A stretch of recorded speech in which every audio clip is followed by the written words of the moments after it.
dimension économique de la diplomatie marocaine gagne de plus en plus d'importance. C'est un choix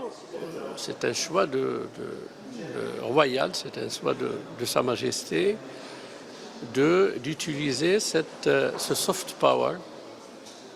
pour s'assurer d'abord de la solidarité des pays avec lesquels nous établissons des partenariats, particulièrement dans le cadre de la coopération sud-sud, particulièrement en Afrique, mais également grâce à une approche que Sa Majesté a imprimée à la diplomatie marocaine, à savoir que c'est une diplomatie qui est d'abord le reflet d'une vision royale, mais qui est mise en œuvre à travers un partenariat entre le public et le privé. Nous constatons que de plus en plus, par exemple le patronat, les associations contribuent à la confection de la position du Maroc dans des négociations importantes. Le privé, les grandes sociétés sont toujours des voyages que Sa Majesté effectue en Afrique ou ailleurs, et donc le privé est un partenaire extrêmement important qui adhère à la vision de Sa Majesté le Roi pour que le Maroc se projette à l'extérieur, pour que non seulement il puisse attirer des investissements et créer des emplois au Maroc, mais également pour fructifier l'expertise et l'expérience marocaine à l'extérieur dans les domaines que vous connaissez, à savoir dans le domaine de l'agriculture, de la banque, de l'assurance, de l'immobilier, des télécommunications, etc. etc. Donc, pour résumer un peu, il y a toujours la politique, disons la haute politique, qui prime et qui est disons, reflétée dans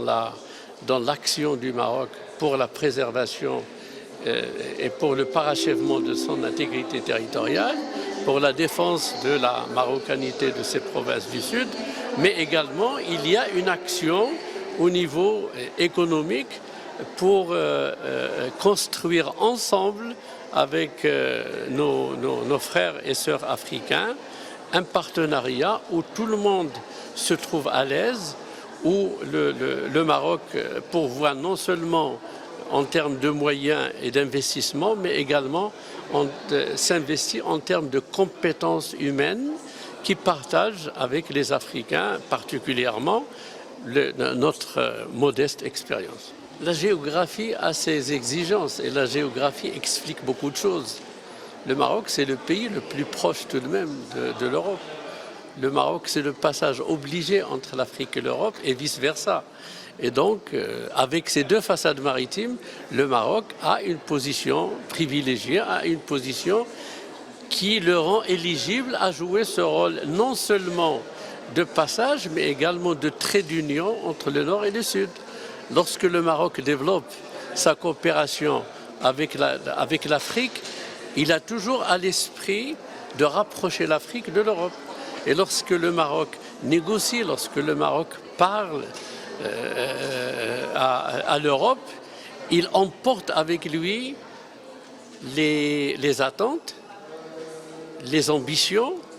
mais également les préoccupations de l'Afrique tout entière, qu'il s'agisse de la paix et la sécurité, qu'il s'agisse du développement économique et social, ou qu'il s'agisse de l'épanouissement disons, de l'Africain dans tous les domaines.